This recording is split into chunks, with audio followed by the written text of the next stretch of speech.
How can a woman walk out of her home late at night with no belongings, never to be found again? How can it be that after so many people search for so long, there's not a single trace of her anywhere?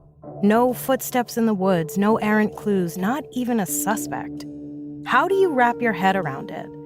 What would you do to uncover the whole truth, or at least some of it?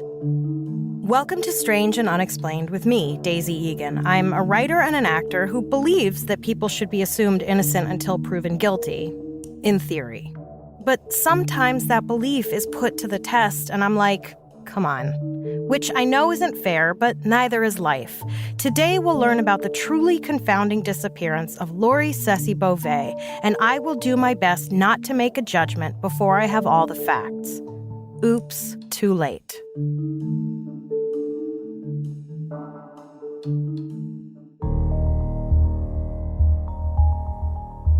I wish I could begin by telling you something about Lori Ceci Bova, her interests, her hobbies, anything.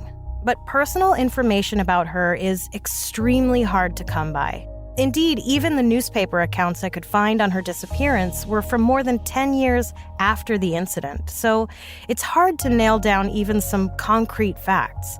Most of the information I could find on Lori treats her as though she just popped into existence the day before tragedy befell her.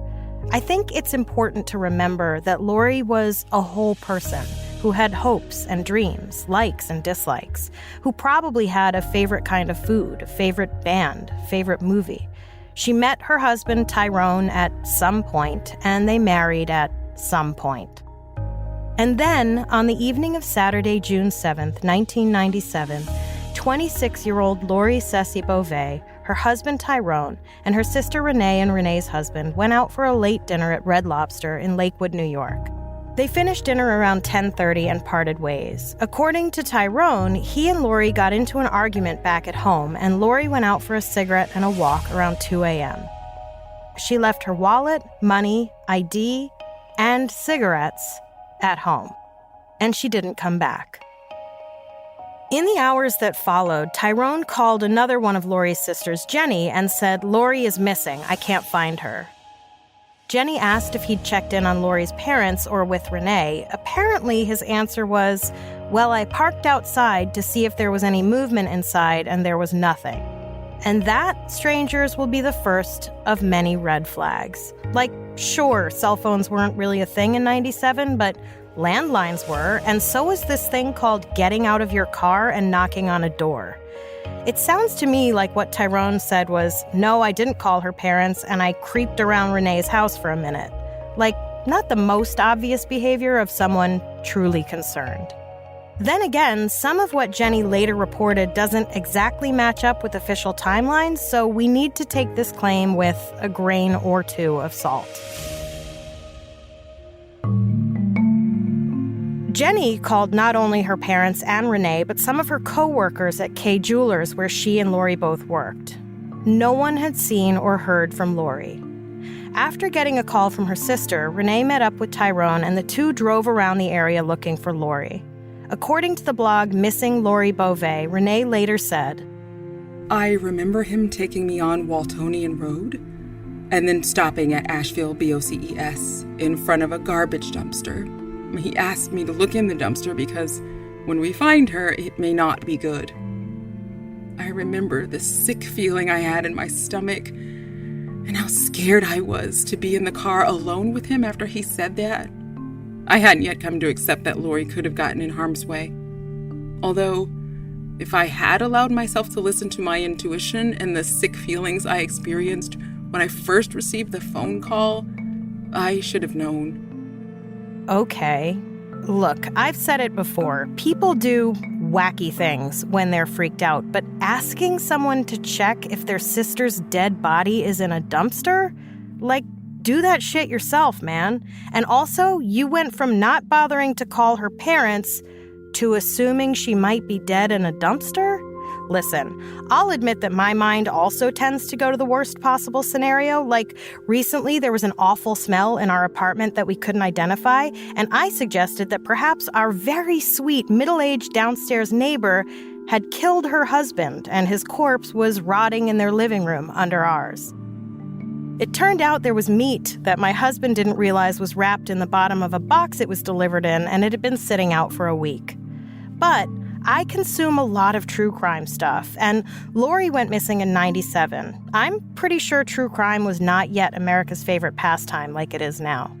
I'm just saying, assuming your missing loved one is in a dumpster is not a great look, if, of course, that is in fact what happened.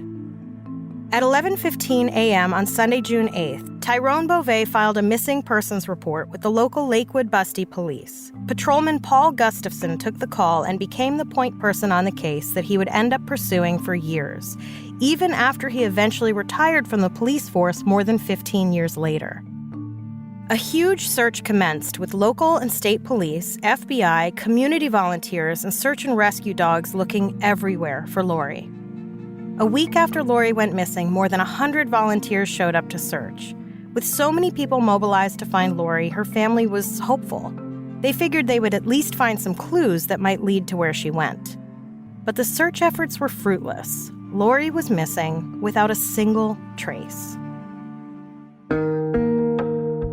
With nothing to go on, it wasn't going to be easy to find a suspect. With no body, it wasn't clear what a suspect would even be guilty of at this point in the investigation.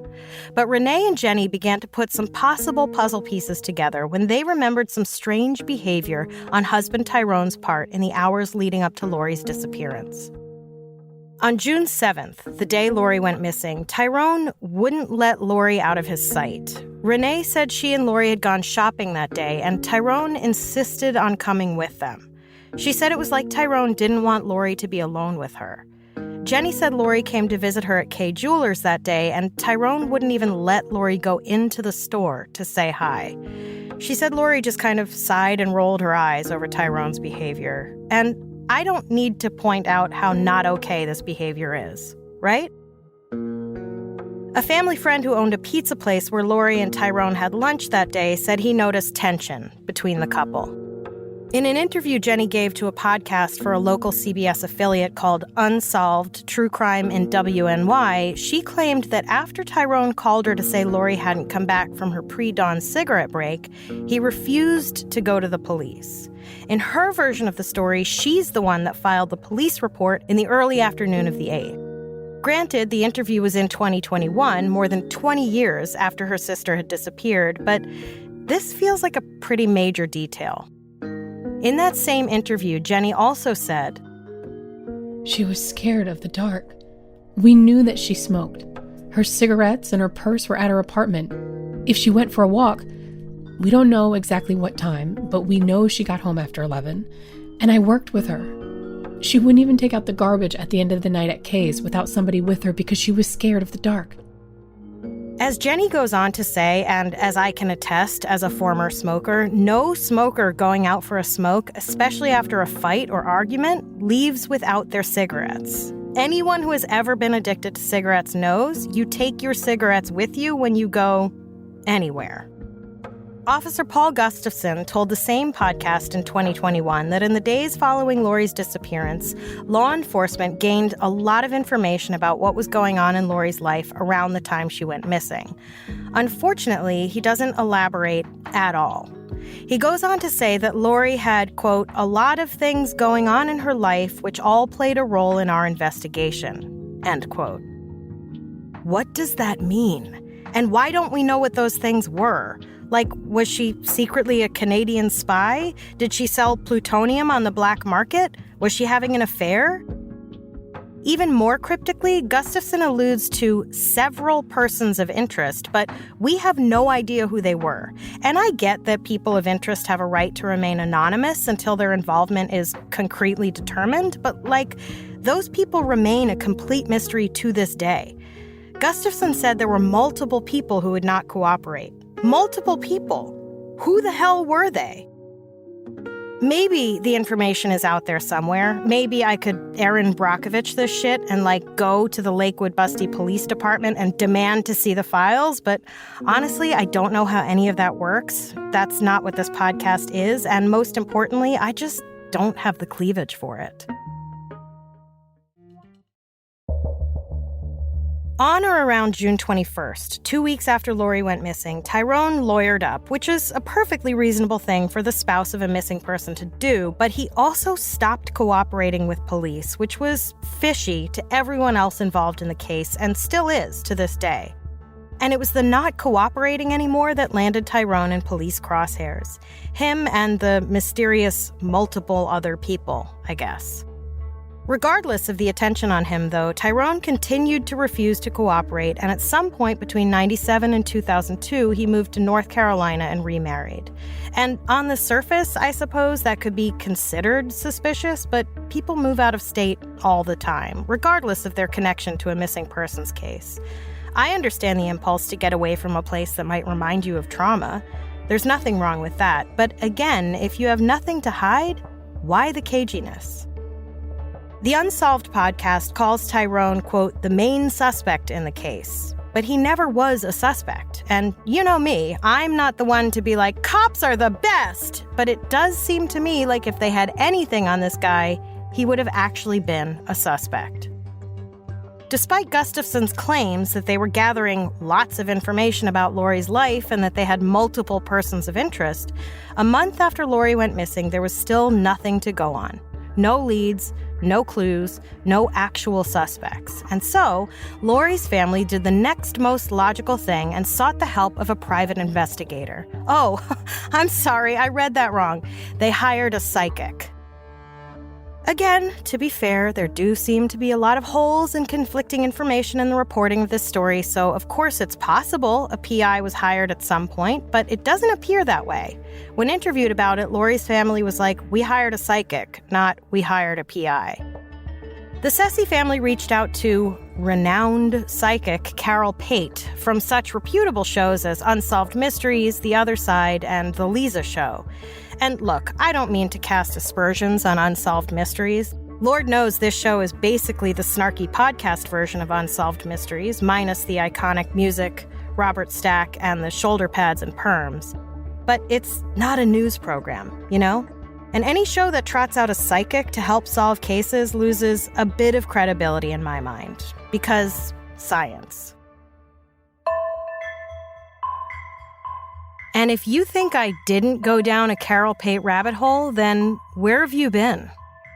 Carol Pate, who, according to Carol Pate, began helping police with investigations by the age of 12 and helped solve all kinds of cases, and who actually believes, quote, people with high spiritual vibrations cannot contract the HIV virus. Pate, who believes you can pray COVID away. Carol Pate, who from all indications led the Ceci family on an expensive goose chase that led nowhere. Pate apparently described the scenery in which she believed Lori could be found. It was, according to a piece in ObserverToday.com from July 2021, essentially a park-like area with mountains in the background. In other words, literally anywhere in western New York State. Whether or not Pate thought Lori was alive or dead, I don't know. Regardless, the family spent months and lots of money searching for Lori based on Pate's information. It goes without saying, they didn't find her.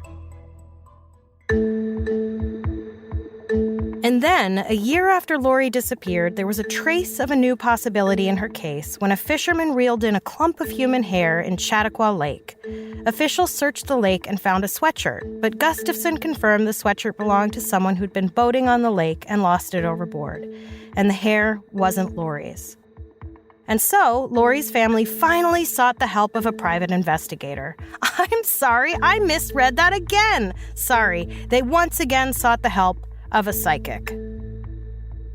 In 2000, the family appeared on the Montel Williams Show and received a consultation from none other than Sylvia Brown. Sylvia Brown, who I covered last season in an episode all about psychics, so I don't need to go into details. She's fraudulent, to say the least. Suffice to say, this fucking guy. Renee welcomed the opportunity because, for some insane reason, Sylvia Brown's services were in such high demand that the wait to see her privately was upwards of a year, and she charged an arm and a leg. Making themselves and the case the subject of a tawdry daytime talk show was actually a pretty smart move. Not because they got a free reading from a phony who pretended to have psychic abilities, but because it got the story out there on a national level. I couldn't find footage of the episode, but Renee told the Buffalo News that Sylvia told her Lori was absolutely, without a doubt, in a lake in Hartford, Connecticut, and someone named Glenn had something to do with it. According to MissingLoriBove.com, a blog devoted to this case, which seems to quote news articles, but frustratingly, like most of this case, doesn't always cite their sources, an extensive search was conducted at the lake in question in Hartford with no results. And still, no one knows who this Glenn person might be. Despite the national attention from the Montel Williams show and the $50,000 reward being offered for any information leading to Lori's whereabouts, Lori's case went cold. In September 2006, there was yet another spark of hope when human remains were found in Arkwright, New York. Unfortunately, the remains belonged to another woman, Yolanda Bendix, who had gone missing in 2004 while getting groceries on her way home from work. Then, in 2008, for reasons that are wholly unclear, Paul Gustafson began re-interviewing people involved in Lori's case based on new developments. Like the multiple persons of interest, though, new developments is a vague statement. Who knows what those new developments were? I wonder if there was a new DA who had run on the promise of solving old cold cases, a thing hopeful DAs love to promise during their campaigns. Or maybe someone had been harboring a dark secret all those years and finally came clean.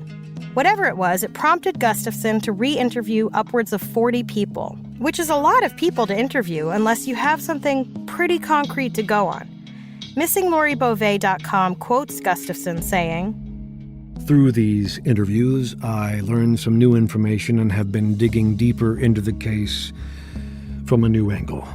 There are certain things that were going on at that time in her life that are case-sensitive."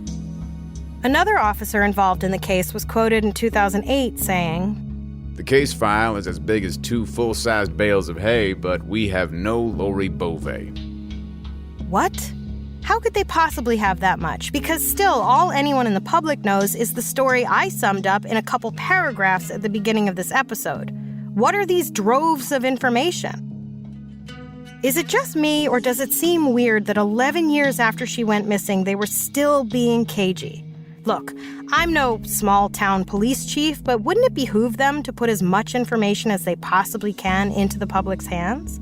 Like, whose reputation are they trying to protect? What is so sensitive that it can't be shared? Gustafson alludes to pieces of the puzzle coming together, but as far as I know, at that 11-year mark, despite all these puzzle pieces and hay bale-sized case files, everyone had exactly as much information as they'd had 11 years earlier. So, with police kidding themselves, or at least talking a big game on the mountains of evidence in this case, things still remain desperate in the search for Lori Bove over a decade after she disappeared. Even local Sheriff Joe Garacci told the Post-Journal, "One of the biggest challenges is the loss of evidence you would gather from the crime scene. Weather, the elements, and environmental conditions can destroy a lot of physical evidence. Cold cases are always a challenge. In any homicide investigation, a majority of information comes from the victim." Okay, so what's in the massive case file then? Of course, the other awful thing is that no body means no closure. Without a body, the loved one of a missing person can't help but always have some hope that their missing loved one will come walking through the door one day. So you can imagine Lori's family's feelings when in 2013, 3 women were found being held captive in the basement of a literal monster in Ohio. Obviously, they knew Lori wasn't one of the 3 survivors, but the whole thing brought with it a sense of hope that maybe Lori was still out there somewhere. A friend of Lori's told the Post-Journal, "I can tell you that I was so happy for those girls. I know they're going to be scarred, but I was so happy for those girls that they could be reunited with their families. I would want nothing more than for that to happen with Lori. We pray every day." That was really something. And you hear that? My God, you never know. Maybe. And Paul Gustafson said, "We certainly would like to hope that we would have an outcome of that nature in this investigation as well. It certainly crossed my mind, as I'm sure it did any investigator across the country with an open missing persons case of this nature. To have an outcome of that nature would be very encouraging, as I'm sure the family would agree. It's something I thought about at the time that story developed in Cleveland. But I have to say, personally, as someone with a propensity toward dark thoughts to begin with, I honestly don't know what would be worse. To be murdered right away or to be held and tortured for decades and then be found. To say that the women found in Ohio would be scarred is a pretty major understatement. I can't imagine being able to come back from that kind of trauma. The situation itself would have been bad enough, but then to live the rest of your life as that woman who was kidnapped and held hostage for years, that's a heavy burden. Then again, someone more resilient than me may have an easier time recovering from something like that.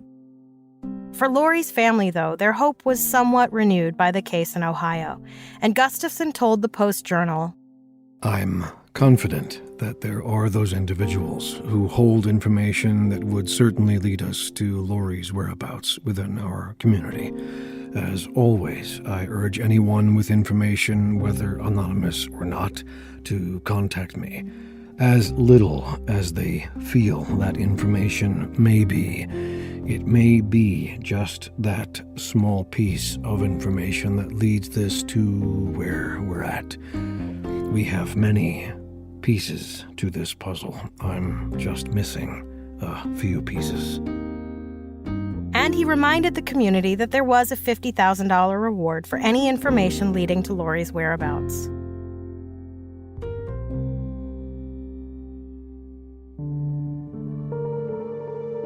Of course, the one person with the most information, Lori's widower, Tyrone Bova, still wasn't interested in cooperating. If he did know more than he initially told police back in 1996, he never shared it. And unfortunately, he never will. In 2018, on a road trip in Utah with his second wife and their 2 kids, Tyrone Bova got into a truly horrific car accident that killed him and his wife instantly. Their 11-year-old son died on the way to the hospital, and the 17-year-old son, Tyler, survived with major injuries. So, listen, this is dicey. I don't want to disparage the dead. What am I saying? I disparage the dead all the time. I literally did it in this episode once already when I snarked all over Sylvia Brown. I don't know much about Tyrone's life after he moved to North Carolina and got remarried and had kids. Hell, I don't know much about his life before then. One guy on Facebook said Tyrone and his family were, quote, such a wonderful family. Lord knows there are plenty of shitty people with families and the appearance of decent lives. Also, even if he had a wonderful family, it doesn't mean he might not have been involved in his first wife's disappearance. The list of dudes we all thought were great but turned out to be awful trash people is long. But also, just because he was married to a woman who went missing in '96 and was never found, doesn't make him a bad person. Obviously, if he played a part in Lori's disappearance, that makes him a bad person. And this is where the whole innocent until proven guilty thing comes into play. Tyrone was never officially a suspect in Lori's disappearance.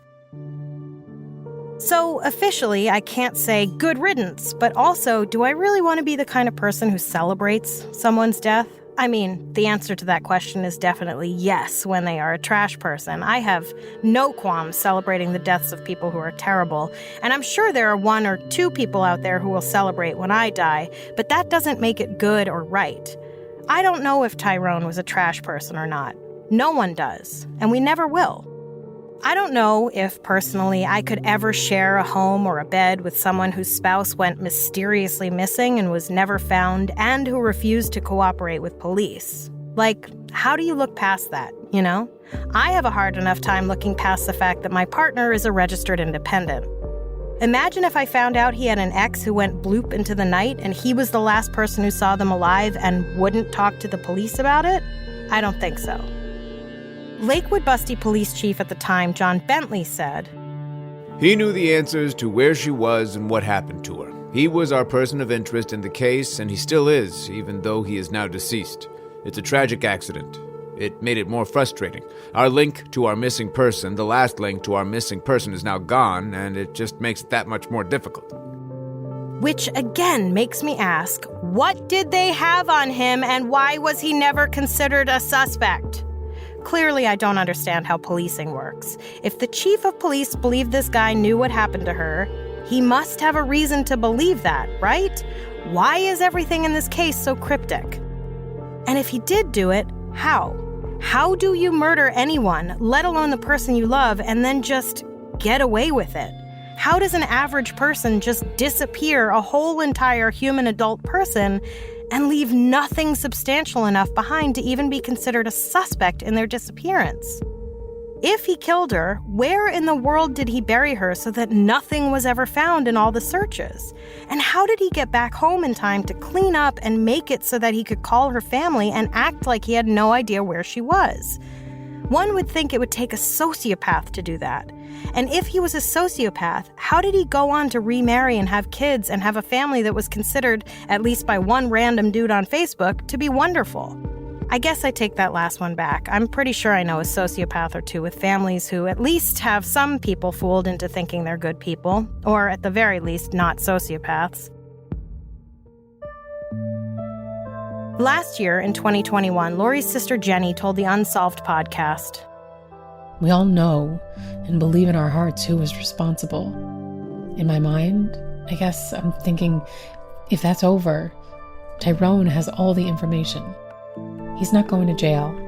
That chapter's closed. So we need to find her. We believe maybe somebody has some kind of information out there. Now that Tyrone is dead, that they would feel more comfortable coming forward. If they do know, if he did tell anybody, we won't know. But that's our hope. So it seems that law enforcement and Lori's family did at least have to resign themselves to the fact that Lori was most likely not alive somewhere. It's hard to imagine someone keeping her captive and a complete secret for 3 decades. And if she had been allowed to go into public, surely someone at some point would have recognized her. Unless they disappeared her into one of those communities that don't tend to watch Montel Williams. There was no indication that Lori was unhappy enough to walk away from her life in the middle of the night with no belongings, not even her cigarettes. And even if she had done that, someone at some point would have recognized her. Which means that from here on out, anytime any human remains are found anywhere remotely near Western New York State, Lori's loved ones are going to find themselves once again hoping against hope that they might finally get some closure. In September of 2001, 2 sets of human remains were found in the woods of Chautauqua County, near where Lori lived and disappeared. Neither belonged to Lori, which leads me to this question.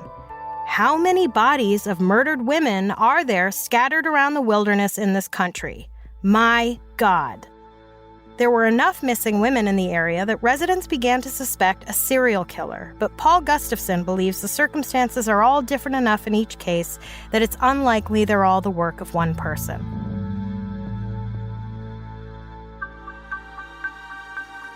The most remarkable and terrifying thing to me about this case is the thoroughness with which Lori disappeared. I don't think she walked away from her life willingly. I think she was murdered and disposed of, and if so, it's hard to believe it was some random stranger who took advantage of a single woman who was afraid of the dark and out for a stroll by herself at 2 a.m, without her cigarettes. If she was grabbed from her front porch or whatever, you'd think someone would have heard something. A scream, a car door slam, tires squealing off into the night. And at some point in the ensuing 25 years, someone might have come forward to say, I think my cousin Bob had something to do with it. I think at the very least, Tyrone Bova knew what happened to her. Maybe he did have something to do with it, but if so, what did he do and how did he do it between 11 p.m. and 5 a.m. so thoroughly that he left not a single shred of evidence? I've watched enough forensic files to know there's always something they forget to get rid of. A shovel in the shed with a tiny smear of blood, dirt under the fingernails, something. But all my suppositions and judgments amount to a hill of beans. Tyrone Bova was not a suspect. There is no conclusive evidence anywhere leading to the resolution of this case. There is no body, living or dead, that could be Lori Ceci Bova to give her family closure. We can only hope that someday something will change. Until then, the truth can only be known to Lori Ceci Bova herself, wherever she may be, and whomever she may have fatefully encountered that dark June morning in 1997.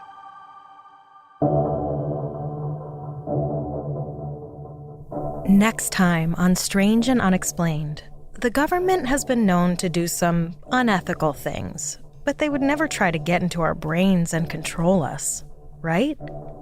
Right? Government mind control, the true and the possibly untrue. Also, check me out on the season finale episode of Rabia Chowdhury's spine-tingling podcast, Nighty Night, wherever you listen to podcasts. We have a lot of fascinating and bizarre stories to share with you this season, but we want to hear your episode suggestions as well. If you have an idea for something we should cover, whether it's a well-known case or something that happened in your town that the world hasn't heard about yet, go to our website, strangeandunexplainedpod.com. Strange and Unexplained is a production of the Obsessed Network and is produced by Becca DiGregorio and Natalie Grillo. This episode was written by me, Daisy Egan, edited by Eve Kerrigan, and researched by Jess McKillop. Our audio editor and mixer is Jennifer Swatek. Our voice actors for this episode were Luther Creek, Ryan Garcia, Lauren Hooper, and Andrea Jones-Sojola. Our social channels are run and managed by Amy Sapp. A complete list of our sources for each episode is available on our website. If you like our show, please help us out by rating and reviewing us on Apple Podcasts. Follow us on Instagram and Twitter. We are at SNUpod, and check out the Strange and Unexplained with Daisy Egan Facebook group to join in the conversation.